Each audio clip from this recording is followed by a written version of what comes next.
When people describe a car as strange, they typically mean one with odd looks or quirky engineering, but occasionally a vehicle comes along that makes you stop dead in your tracks and wonder whether its creator threw out every rule in the automotive playbook.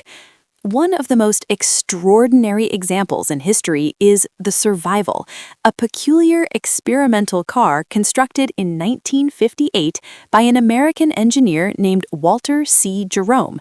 At first glance, it looks like two completely different vehicles, awkwardly merged into one. The front end features a blunt nose, a single central headlight, and a grille straight out of a science fiction comic. The rear portion looks more like a rounded passenger pod. And then there is the feature that truly defines the car. The driver perches high above the vehicle inside a glass observation turret, much like the commander of a submarine.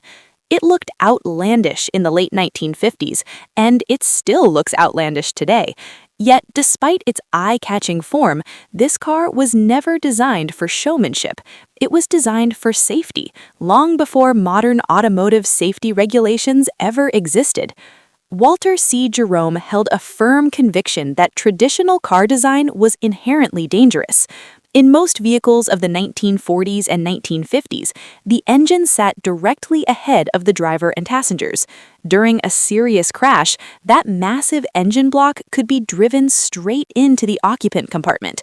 Jerome was determined to remove that danger entirely. His solution was radical: divide the car into two separate sections linked by a central articulated joint. The front half would house the engine and front wheels, while the rear half would carry the passengers. In a collision, the two halves could move independently of each other, absorbing energy and dramatically lowering the risk of the engine being pushed into the cabin.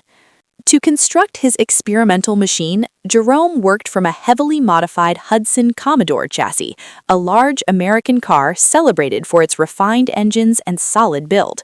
Beneath the front hood of the Sir Vival sat a Hudson straight-8 engine, displacing 254.4 cubic inches and producing around 128 horsepower.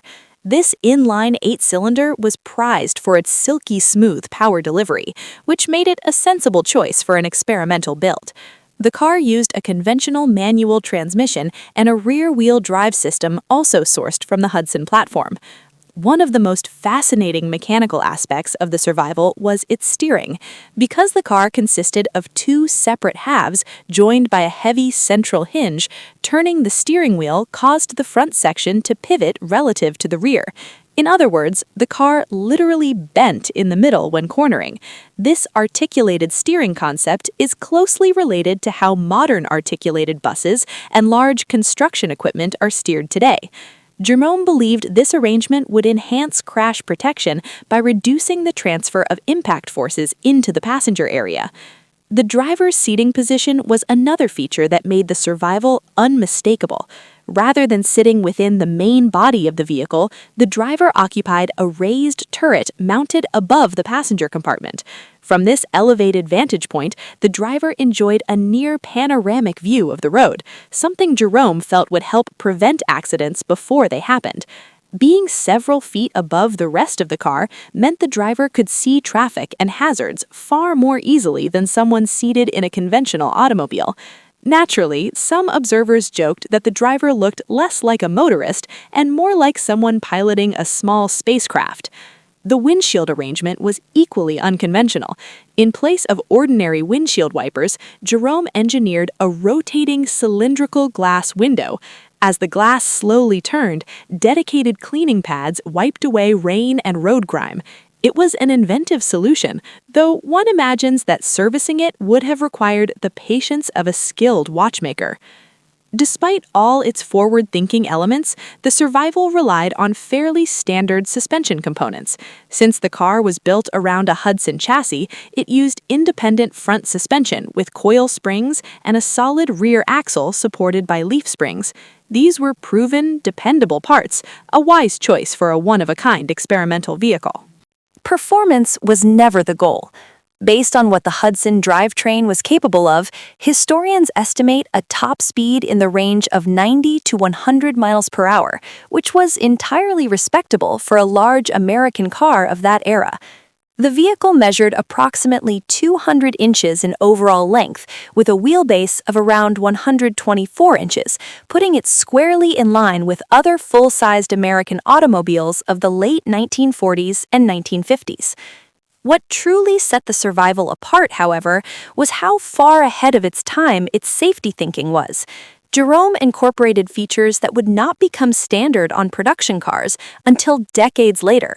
The Sir Vival included seatbelts, padded interior surfaces designed to cushion occupants during a crash, and structural elements intended to protect passengers in a rollover. The separated front section was specifically engineered to absorb collision energy before it could reach the cabin. In many respects, Jerome was working from the same safety principles that modern engineers apply today when designing crumple zones and reinforced passenger cells. Jerome devoted nearly a decade to developing and building the Sir Vival. It was an enormous personal undertaking that required thousands of hours of design work, fabrication, and experimentation.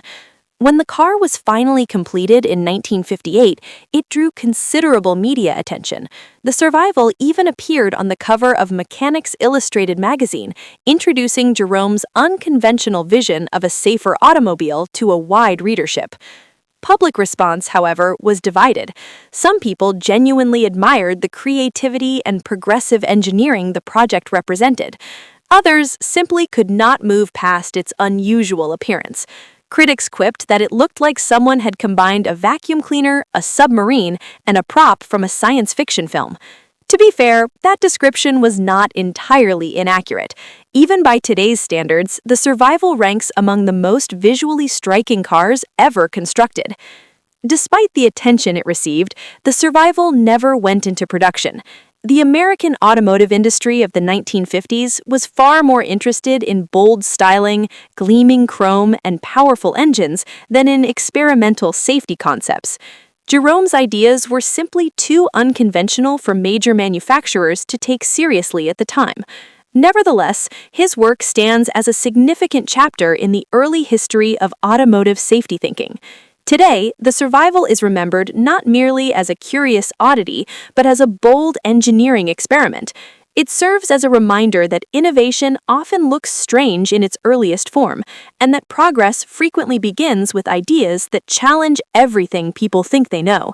Walter Jerome may not have redirected the automotive industry overnight, but his vision anticipated safety concepts that would eventually become universal features in cars the world over. And honestly, if you spotted a Sir Vival rolling down the street today, you would almost certainly do exactly what people did back in 1958. Stop, stare for a moment, smile, and find yourself wondering what kind of imagination it takes to build something so completely unlike anything else.